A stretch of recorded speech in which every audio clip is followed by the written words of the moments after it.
Hi guys, welcome to ഷങ്സ് info. നമ്മുടെ ഇന്നത്തെ വീഡിയോ എന്ന് വെച്ചിട്ടുണ്ടെങ്കിൽ നമുക്ക് ടെലിഫോൺ കേബിൾ പ്രിപ്പയർ ചെയ്യാന്നുള്ളതിൻ്റെയാണ്. നമുക്ക് വേണ്ട ഐറ്റം എന്ന് വെച്ചിട്ടുണ്ടെങ്കിൽ ഒരു 2 പെയർ ടെലിഫോൺ കേബിൾ വേണം, പിന്നെ RJ11 ജാക്ക് വേണം. അത് 4 മേടിച്ചിട്ടുണ്ട്, ശരിക്കും 2 മതിയായിരുന്നു. പിന്നെ ഒരു വയർ സ്ട്രിപ്പർ വേണം, പിന്നെ നമ്മൾ ക്രിമ്പിംഗ് ടൂൾ. ഇത് RJ11 RJ45, അതായത് CAT6 നെറ്റ്വർക്ക് കേബിളൊക്കെ ക്രിമ്പ് ചെയ്യുന്ന ടൂൾസാണ്. അപ്പോൾ ഇത്രയാണ് നമുക്ക് വേണ്ട. ആദ്യം നമ്മൾ ചെയ്യേണ്ടതെന്ന് വെച്ചിട്ടുണ്ടെങ്കിൽ നമ്മുടെ ഇൻസുലേഷൻ ഒന്ന് കളയണം. നമ്മുടെ 2 പെയർ ടെലിഫോൺ ലൈനിൻ്റെ വയറിന്. ഇപ്പം നമുക്ക് 2 വയേഴ്സാണ് ഇതിനകത്ത് വരിക. ഒരെണ്ണം ഗ്രീനും ഒരെണ്ണം റെഡും ആയിരിക്കണം. അപ്പോൾ അതിൻ്റെ ജസ്റ്റ് നമ്മൾ പല കളേഴ്സ് ഉണ്ടാവും അതിനകത്ത്. നമ്മൾ കട്ട് ചെയ്തിട്ട് നമുക്ക് ഒരു സ്ട്രെയിറ്റ് ലൈനിൽ തന്നെ ആയിരിക്കണം. കാരണം നമുക്ക് ജാക്കിനകത്തേക്ക് കയറ്റുമ്പോഴത്തേക്കും കറക്റ്റ് ആയിരിക്കണം. അതേപോലെ അതിൻ്റെ കോൺടാക്ട്സ് നമ്മൾ വിസിബിൾ ആയിരിക്കണം. ഓക്കെ, ഗോൾഡ് പ്ലേറ്റിംഗ് കാണാൻ വരണം.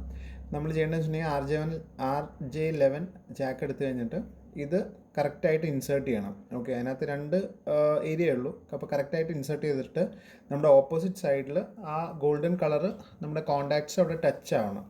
അതിന് ശേഷം വേണം നമ്മൾ ക്രിമ്പിംഗ് ടൂൾ വെച്ചിട്ട്. പിന്നെ നമ്മൾ ചെയ്യേണ്ടതെന്ന് വെച്ചിട്ടുണ്ടെങ്കിൽ RJ11 ക്രിമ്പിംഗ് ടൂൾ എടുത്തിട്ട് ആ ലൊക്കേഷനിൽ വെച്ചിട്ട് ജസ്റ്റ് ഒന്ന് പ്രസ് ചെയ്താൽ മതി. അപ്പോൾ നമ്മുടെ ക്രിമ്പിംഗ് നടക്കും. ഓക്കെ, കറക്റ്റായിട്ട് ക്രിമ്പ് ചെയ്തതിന് ശേഷം നിങ്ങൾ പുറത്തേക്ക് എടുത്തിട്ടുണ്ടെങ്കിൽ ആ കണക്ഷൻ സ്ട്രോങ് ആയിരിക്കും. ഓക്കെ, കണക്ഷൻ സ്ട്രോങ് അല്ലെങ്കിൽ ഒന്നും കൂടി റിപ്പീറ്റ് ചെയ്യാം. ഓക്കെ, ഇതേപോലെ തന്നെ റിപ്പീറ്റ് ചെയ്തിട്ട് പിന്നെ ഒന്ന് തുറന്നെടുത്തിട്ടുണ്ടെങ്കിൽ ജസ്റ്റ് ഒന്ന് നിങ്ങൾ ചെക്ക് ചെയ്യുവാണെങ്കിൽ സ്ട്രോങ് ആണ്. ഓക്കെ, അപ്പോൾ ഇങ്ങനെയാണ് ഒരു സൈഡ് വരുന്നത്. ഇപ്പോൾ ഇതിനകത്ത് നിങ്ങൾക്ക് കാണാൻ പറ്റും റൈറ്റ് സൈഡിൽ ഗ്രീനും ലെഫ്റ്റ് സൈഡിൽ റെഡും ആണ്. ഓക്കെ, അപ്പോൾ ഒരു കണക്ഷൻ കഴിഞ്ഞു. ഇനി മറ്റേ സൈഡിലെന്ന് വെച്ചിട്ടുണ്ടെങ്കിൽ നമ്മൾ ഓപ്പോസിറ്റായിട്ട് കൊടുത്താൽ മതി. ഓക്കെ, മറ്റേ സൈഡും ഇതേപോലെ തന്നെ നിങ്ങൾ വെച്ചിട്ട് ക്രിമ്പിംഗ് ടൂൾ വെച്ചിട്ട് തന്നെ ക്രിമ്പ് ചെയ്യുക.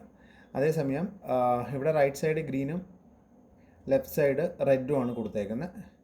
നെക്സ്റ്റ് സെക്ഷനിൽ ജസ്റ്റ് ഓപ്പോസിറ്റ് കൊടുക്കുക. ആദ്യം റെഡും കൊടുക്കുക, പിന്നെ ഗ്രീനും കൊടുക്കുക. ഓക്കെ, ഇത് ഞാനിപ്പോൾ ഓൾറെഡി ക്രിമ്പ് ചെയ്തേക്കണതിൻ്റെയാണ്. 2 കോൺടാക്ട്സ് എൻഡിലുണ്ട്, റൈറ്റ് സൈഡിൽ റെഡും ലെഫ്റ്റ് സൈഡിൽ ഗ്രീനും. അങ്ങനെ ഓപ്പോസിറ്റ് ഡയറക്ഷനിൽ കൊടുക്കുക 2 എഡ്ജിൽ. ഓക്കെ, ഇതിപ്പോൾ സെക്കൻഡ് എഡ്ജിലാണ്. ഇപ്പോൾ ഞാൻ ടെലിഫോണിലേക്ക് കണക്ട് ചെയ്യുകയാണ്. ഓക്കെ, ഇതിപ്പോൾ നമ്മുടെ BSNL ഫൈബർ എക്സ്റ്റൻഷനാണ് വരുന്നത്. അപ്പോൾ നമ്മുടെ ഫോണിലേക്ക് കണക്ട് ചെയ്തു. മറ്റേത് നമ്മുടെ മോഡത്തിലേക്ക് കണക്ട് ചെയ്തു. മോഡത്തിലേക്ക് വരുന്ന ഔട്ട്പുട്ടിലേക്ക് കണക്ട് ചെയ്തു. ഓക്കെ, അപ്പോൾ അങ്ങനെ 2 കണക്ഷനും കഴിഞ്ഞിട്ടുണ്ട്. നമുക്ക് ഇനി കണ്ടോ ഡിസ്പ്ലേ വന്നിട്ടുണ്ട്. നമ്മൾ എടുക്കുമ്പോഴേക്കും ഡയൽ ടോണും ഉണ്ട്. അപ്പോൾ ഇങ്ങനെയാണ് നമ്മളൊരു ടെലിഫോൺ ജാക്ക് കണക്ട് ചെയ്ത് എടുക്കേണ്ടത്. നമുക്ക് അപ്പോൾ 2 സൈഡ് നമ്മൾ ജാക്ക് അടിച്ചിട്ടുണ്ടെങ്കിൽ ആ ടെലിഫോൺ കേബിൾ ശരിക്കും വേണമെങ്കിൽ വർക്കിംഗ് കണ്ടീഷനായി. നമുക്ക് എവിടെയെങ്കിലും നമ്മുടെ ഹോൾസ് കൂടി എടുക്കണമെങ്കിൽ എടുത്തതിന് ശേഷം മാത്രം നിങ്ങൾ 2 സൈഡും RJ11 വെച്ചിട്ട് ക്രിമ്പ് ചെയ്ത് കണക്ട് ചെയ്യാം. അപ്പോൾ നിങ്ങൾക്ക് ശരിക്കും ഒരു ടെലിഫോൺ കേബിൾ തന്നെ കിട്ടിയിട്ടുണ്ട്. ഓക്കെ, നിങ്ങൾക്ക് ഈ വീഡിയോ ഇഷ്ടപ്പെടുന്ന വിചാരിക്കുന്നു. വീണ്ടും അടുത്തൊരു വീഡിയോ ആയിട്ട് അടുത്തവണ കാണാം. ഈ വീഡിയോ ഇഷ്ടപ്പെട്ടുണ്ടെങ്കിൽ നമ്മുടെ ചാനൽ സബ്സ്ക്രൈബ് ചെയ്യുക, വീഡിയോന് ലൈക്ക് ബട്ടൺ അടിക്കുക. Thank you for watching. By.